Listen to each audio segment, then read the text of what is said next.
انہی اشعار کے سائے میں دعوت دے رہا ہوں ہمارے آج کی اس بزم کے خاص مہمان، جس طرح دباغ صاحب قبلہ بھی فرما رہے تھے کہ یہ محرک بنے، اور یہ صرف ایک ہی شخصیت نہیں ہے، پاکستان میں کئی ایسے شعراء بلکہ دنیا پاکستان ہندوستان جن کے لیے محرک بنے، ان کے لیے آپ سب جانتے ہیں، محبت بھی کرتے ہیں۔ سبی رحمانی اس شخص کا نام ہے جس نے فروغ نعت کو ایک تحریک کی شکل دی ہے۔ استقبال کیجئے معروف ثناگو، معروف ثنا خان، معروف محقق، تحقیق نگار سید صبی الدین سبی رحمانی تشریف لائیں اور اپنے افکار و خیالات کا اظہار فرمائیں۔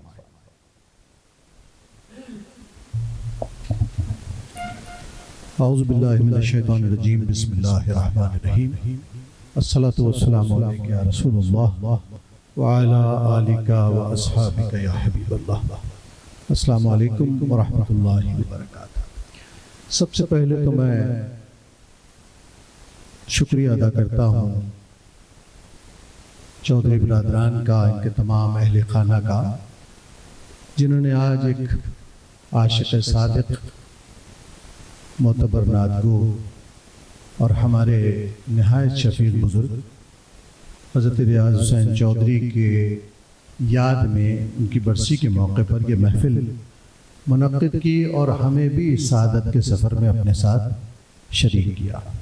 اللہ رب العزت ان کی اس کوشش کو، کاوش کو اپنی بارگاہ میں قبول و منظور فرمائے۔ کسی بہت قریب شخصیت کے لیے کچھ کہنے میں بہت سارے خدشات، بہت ساری فکریں دامنگیر ہو جاتی ہیں، اس لیے کہ جنہیں ہم بہت قریب سے جانتے ہیں ان کی بہت نازک باتوں سے بھی بعض اوقات پردے ہمارے سامنے اٹھ جاتے ہیں، لیکن وہ ایسی باتیں بھی ہو سکتی ہیں روحانی اعتبار سے جس کو اس ہستی نے اپنی زندگی میں پردہ اخفا میں رکھا ہو، اس کا اظہار مناسب نہ سمجھا ہو، اور ظاہر ہے جس طرح دباغ صاحب نے بعض پہلوؤں پہ اشارہ کیا، تو جس کو اللہ نوازتا ہے اس کے نوازنے کے مظاہر کسی نہ کسی طرح اس شخصیت سے ظاہر ہوتے ہیں، اور وہ برکت والا شخص ایک ایسے تراشے ہوئے ہیرے کی مانند ہوتا ہے کہ اس پر جہاں سے بھی روشنی پڑے اس سے مختلف کرنیں نمودار ہوتی ہیں جو اس کی شخصیت کا احوال بتا رہی ہوتی ہے۔ لیکن میں اپنی گفتگو کو بہت محدود کر رہا ہوں، اس لیے کہ میرے بعد ہم سب کا فخر، اردو نعت کا فخر، ہم سب جن کی وجہ سے نعت کی طرف آئے، حضرت ڈاکٹر ریاض مجید، جنہوں نے نہ صرف نعت کی تخلیق میں، تنقید میں، تحقیق میں بہت معتبر کام کیا، اور یہ پہلے پی ایچ ڈی ہیں پاکستان میں نعت پر۔ اس کے بعد اب تو ماشاءاللہ ان کے نقش قدم پر چلتے ہوئے بہت سارے لوگ آ گئے۔ یہ پہلا قدم اٹھانے والا شخص بہت قیمتی ہوتا ہے۔ زمین تو ہر طرف پھیلی ہوئی ہے، زمین تو ہر طرف پھیلی ہوئی ہے، چلو گے تو کوئی رستہ بنے۔ تو یہ جو رستے متعین ہوتے ہیں، اس پر پہلا قدم کسی نہ کسی نے کبھی نہ کبھی اٹھایا ہوتا ہے، اور آج ہماری خوش نصیبی ہے کہ ہم اس شخص کو اپنی آنکھوں سے دیکھ رہے ہیں، اپنے قریب بیٹھا ہوا پا رہے ہیں، یہ ہمارے لیے سعادت ہے۔ ایک شعر سے آغاز کرتا ہوں، اس لیے کہ میں اسی طرف رہنا چاہتا ہوں، بات محبت کی باتوں کی طرف، فن کے اظہار پر بہت بات ہوئی ہے اور ہوتی رہے گی ہمیشہ۔ شعر دیکھ لیجئے۔ شکریہ عشق تو نے راز افشا کر دیا،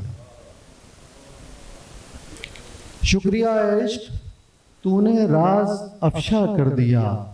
زندگی ملتی ہے بس ان پہ فدا ہونے کے بعد، زندگی ملتی ہے بس ان پہ فدا ہونے کے بعد۔ ابتدا میں ہمارے ایک دوست نے کہا، ریاض حسین چودھری صاحب دنیا سے چلے گئے. ظاہر ہے جانا ہے، سب کو جانا ہے، کون کب جائے گا، کیسے جائے گا، سب متعین ہے. لیکن ہم تخلیق کار کو اس کے تخلیق کے آئینے میں یاد رکھتے ہیں، اس کے حوالے کو اپنے ذہن میں محفوظ رکھتے ہیں.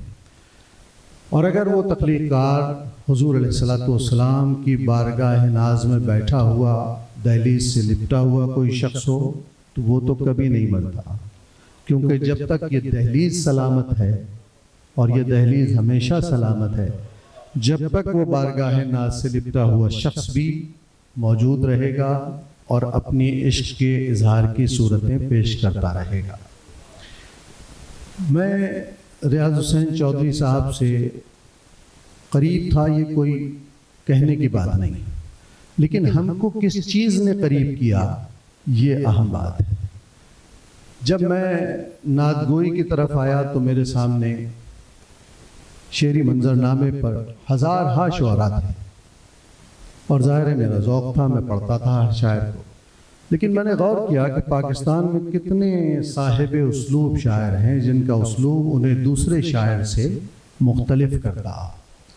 تو شاید اس زمانے میں نے 8-10 لوگوں کی فہرست پاکستان میں بنائی تھی کہ ان کا کوئی شعر ہزاروں شعروں میں ملا کر رکھ دو تب بھی وہ شعر خود پکارتا ہے کہ میرا تخلیق کار فلاں ہے. یہ صاحب اسلوب ہونا آسان کام نہیں ہے. وہ اپنی لفظیات کا ایک نظام وضع کرتا ہے جو اس کے جذبات کی ترسیل کو آسان کرتا ہے، سہل کرتا ہے، اور اس پہ ایک شناختی ٹیگ لگا دیتا ہے کہ یہ برانڈ ہے اس آدمی کا. تو اللہ نے فنی اعتبار سے ان کو اتنا نوازا تھا کہ ان کا اسلوب ان کا تعارف بن گیا تھا، اور یہ بہت کم لوگوں کو یہ اعزاز حاصل ہوتا ہے. لیکن نعت گو شعراء کے لیے کسی معیار تک پہنچنے کے دو ہی ذریعے ہیں. ایک ہے فنی اعتبار سے پختہ ہونا، فن کی دنیا میں اس کا اعتراف ہونا، ان کا اسلوب جداگانہ ہو جائے، ان کے ہاں خیال افروزی ایسی ہو جو دوسرے کے ہاں نہ ملتی ہو، ان کے ہاں لطافت شعری اپنی تمام تر جمالیات کے ساتھ اظہار کرتی ہو، تو ہم سمجھتے ہیں کہ یہ شاعر بہت کامیاب ہے. لیکن میں نے دیکھا ہے کہ یہ تمام اوصاف ہونے کے بعد بھی بعض شعراء کا کلام صرف کاغذ پر روشن ہو سکا ہے، اور کچھ لوگ ایسے ہوتے ہیں جن